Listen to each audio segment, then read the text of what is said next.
আসসালামু আলাইকুম। প্রিয় দর্শক, আপনাদের সকলকে আমন্ত্রণ জানাচ্ছি অন্য মঞ্চের আলাপচারিতায়। সুপ্রিয় দর্শক, আসসালামু আলাইকুম। আপনাদের সবাইকে স্বাগত জানাচ্ছি এখনকার আলোচনায়।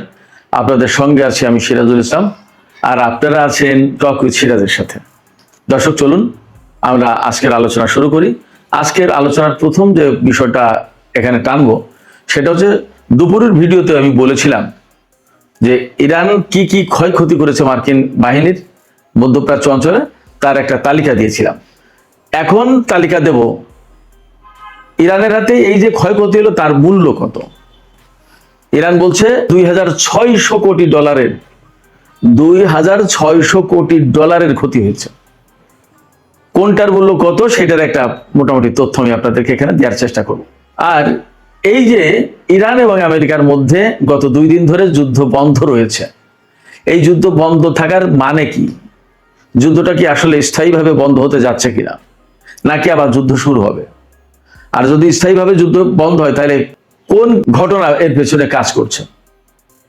আমি দুপুরের ভিডিওতে বলেছিলাম 3 দেশ কূটনৈতিক উদ্যোগের চেষ্টা করেছে, বাট ইরান সব নাকচ করে দিয়েছে। আবার খবর পাওয়া যাচ্ছে যে কূটনৈতিক আলাপ আলোচনা এগুচ্ছে। আসলে ঘটনাটা কি? আরেকটা খবর আমি আপনাদেরকে বলি, নেতানিয়াহু আগামী মঙ্গলবার অর্থাৎ রোববার, আজকে যাচ্ছে 26শে জুলাই, সোম মঙ্গল একদিন পরেই তিনি আমেরিকা সফরে যাচ্ছেন এবং ডোনাল্ড ট্রাম্পের সাথে তার বৈঠক হবে। মনে করা হচ্ছে যুদ্ধ নতুন করে শুরু হবে কি হবে না, নেতানিয়াহুর এই সফর এবং এই বৈঠকের পরেই তা বোঝা যাবে এবং ঠিক হবে। খেয়াল করুন, তিনি যাচ্ছেন মঙ্গলবারে, মঙ্গল বুধ বৃহস্পতি 2-1 দিন তো থাকবেই। তার মানে শুক্র শনিবার যদি ইরানের উপরে আমেরিকা হামলা চালায় তাহলে নেতানিয়াহুর সফরের সিদ্ধান্ত ফাইনাল হবে এবং সেই হামলাটা মোটামুটি বৃহস্পতি শুক্র শনি এরকম টাইমেই শুরু হয়ে যাবে।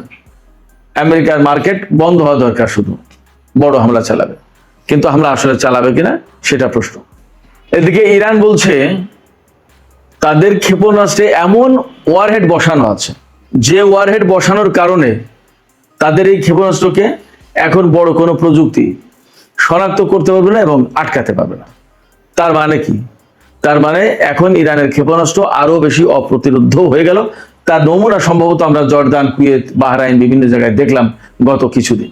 আরেকটি খবর আছে, সৌদি আরব থেকে নাকি 500 মার্কিন সেনা সৌদি সরকারকে না বলেই চলে গেছে। এটা নাকি বলছি, একদম কনফার্ম খবর না, সামাজিক মাধ্যমে আমি খবরটা দেখলাম। এই খবরের সত্যতা নিয়ে এখন আমি শিওর না, বাট খবরটা দেখেছি তাই আমি আপনাদেরকে শুধু জানালাম। সর্বশেষ আর একটা বিষয় নিয়ে আমি আজকের ভিডিওতে আলোচনা করব, সেটা হচ্ছে ইউক্রেন ইরানের একটি জাহাজে হামলা করেছে। আপনারা জানেন কাস্পিয়ান সাগরে। ইউক্রেন কেন ইরানের এই জাহাজে হামলা করলো এবং এ ব্যাপারে ইরান কি ভাবছে, কি বলছে? যুদ্ধ কি তাহলে ইউক্রেন রাশিয়া এই পর্যায়ে চলে যাবে? ইরানের এই যুদ্ধ, তার মানে যুদ্ধ কি আরো ছড়িয়ে পড়ছে এবং এই যুদ্ধ আসলে বিস্তৃত হয়ে কত দূর যাবে, এ প্রশ্ন কিন্তু আসছে। আর একই সাথে জানিয়ে রাখি, তেলের দাম কিন্তু $100 উপরে ব্যারেল প্রতি। এখন যুদ্ধের যে পরিস্থিতি তাতে মনে হচ্ছে বাব-আল মানদেব প্রণালী থেকে সুদূর কাস্পিয়ান সাগর, বিরাট বিশাল অঞ্চলে কি যুদ্ধ ছড়িয়ে পড়ছে বা ছড়িয়ে পড়লো। সুপ্রিয় দর্শক, চলুন আমরা বিস্তারিত আলোচনা করি। আর তার আগে বলে রাখি, ভিডিও যদি ভালো লাগে তাহলে লাইক এবং শেয়ার করবেন এবং চ্যানেলটি সাবস্ক্রাইব করে সাথেই থাকবেন। দর্শক, চলুন আমরা বিস্তারিত আলোচনা করি। প্রথম যে আলোচনা করতে চেয়েছিলাম সেটি হচ্ছে এই, আজকে দুপুরে ভিডিওতে বলেছিলাম যে আমেরিকার কি কি ক্ষয়ক্ষতি করেছে, তাই ইরানের সামরিক বাহিনী IRGC একদম প্রকাশ্যে বলেছে এবং এটা বিশ্বের বিভিন্ন গণমাধ্যমে এখন আছে। ইন্ডিয়ার কোনো ইয়ে নেই, কোনো অবস্কিউরিটি, কোনো অস্পষ্টতা নেই এবং পাশ্চাত্যের গণমাধ্যমের কথা বলছেও। খোদ আমেরিকার গণমাধ্যমগুলোই বলছে যে আমেরিকার অস্ত্র ভান্ডার বড় সংকটের মুখে পড়ার কারণে আমেরিকা এই যুদ্ধ আপাতত স্থগিত রেখেছে। জানি না এই যুদ্ধ আসলে আপাতত স্থগিত রাখার প্রশ্ন, নাকি আরো বড় হামলা করতে চাই তার জন্য সামগ্রিক একটা প্রস্তুতি। কথা কিন্তু সব রকমেরই আছে। যাই হোক না কেন, বড় হামলা করলেও ইরানকে মোকাবেলা করতে হবে। যুদ্ধ যদি আমেরিকা না করে তাহলেও ইরানকে তার মতো করে আগাতে হবে। যদি বড় হামলা করতে যায় তাহলে তার জন্য তো ইরান প্রস্তুত আছে, সে কথা বলেছে। ইরানের সামরিক বাহিনীর যে মুখপাত্র ব্রিগেডিয়ার জেনারেল আকরাম মিনিয়া, তিনি আজকে বলেছেন ইরানের সামনে এখন 3টা পথ। এই যে যুদ্ধ বন্ধ করলো, এখন কি করবে আসলে তারা 3টা কাজের যে কোনোটা করতে পারে। একটা হচ্ছে বড় হামলা চালানো ইরানের উপরে, অথবা যুদ্ধ থেকে পালিয়ে যাওয়া বন্ধ করা, অথবা ইরানের বিরুদ্ধে স্থল অভিযান চালাতে সেনা পাঠানো। জেনারেল আকরামিনিয়া বলেছেন যে আমেরিকা যেটা করুক তার জন্য ইরান প্রস্তুত আছে। যে 2 দিন আমেরিকা যুদ্ধ বন্ধ রেখেছে, হয়তো ইরানও সেই 2 দিন বন্ধ রেখেছে এই কারণে তারও তো একটু গুছিয়ে দেওয়ার, তারও প্রস্তুতির প্রয়োজন আছে। ভেতরে ভেতরে কি হচ্ছে সেগুলো বোঝার চেষ্টা দরকার আছে। এপাশে ইরাকে কিন্তু ইরান ঠিকই হামলা চালিয়েছে।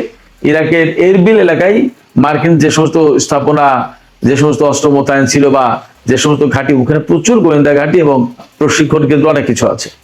এগুলোর উপরে এত বেশি হামলা চালিয়েছে গত কয়েকদিনে ইরান বলছে যে মোটামুটি মার্কিন অবস্থান প্রায় সম্পূর্ণই ধ্বংস ওখানে ইরাকের এরবিল সুলাইমানিয়া ওই এলাকায়, যেটা ইরানের কুর্দিস্তানের কাছাকাছি, ওই এলাকা কুর্দি অধ্যুষিত এলাকা।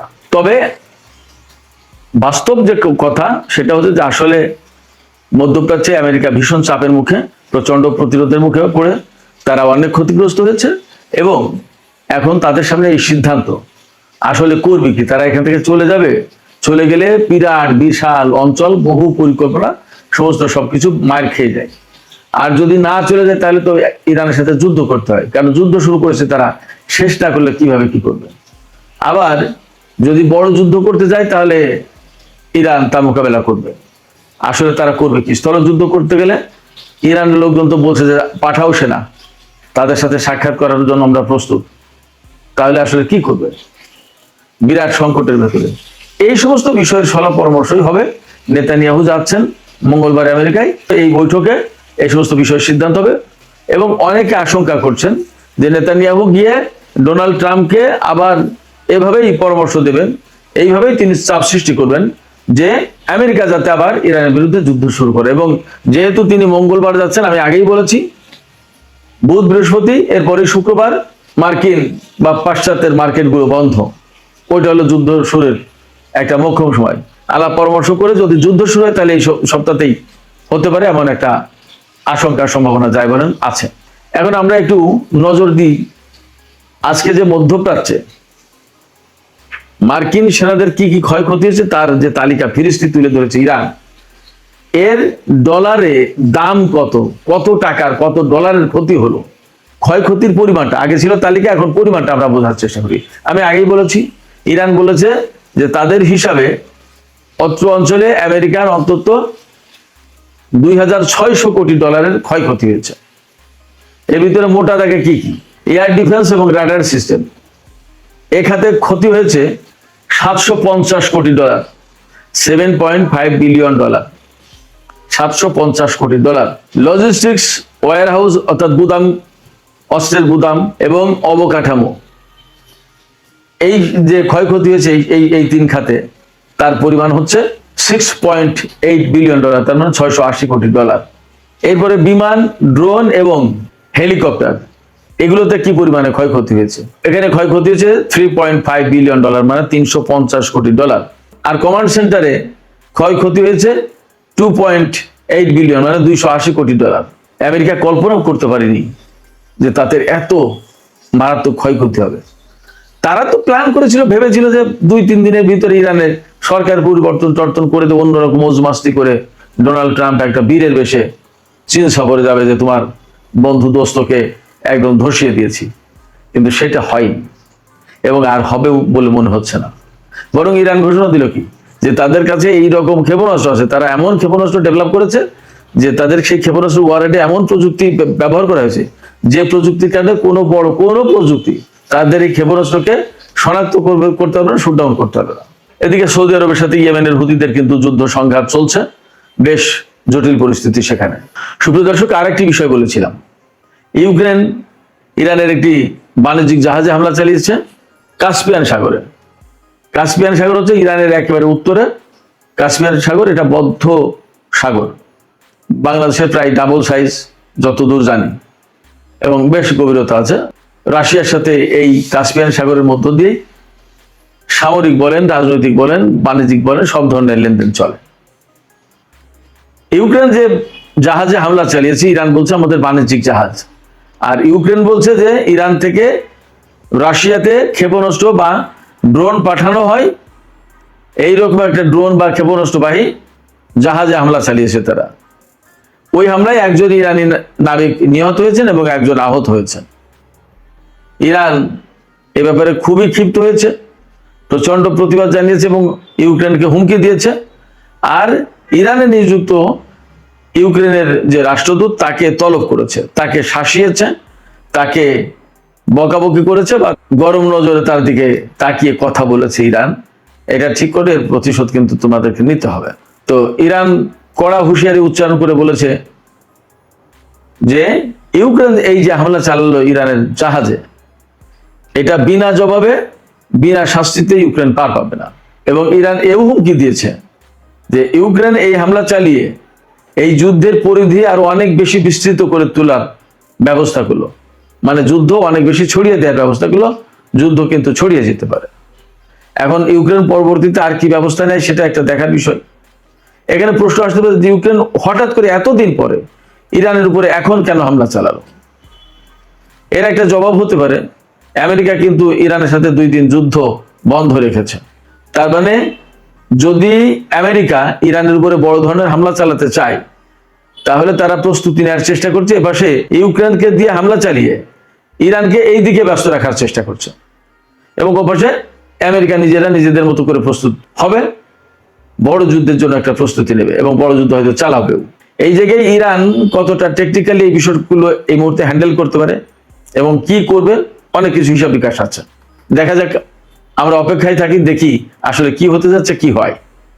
তবে এটা ঠিক যে ইউক্রেন যদি আরো দফায় দফায় হামলা চালায় ইরানের উপরে, তাহলে ইরান নিশ্চিতভাবে ইউক্রেনকে জবাব দেবে, সেখানে মনে হয় কোনো ছাড় দেবে না।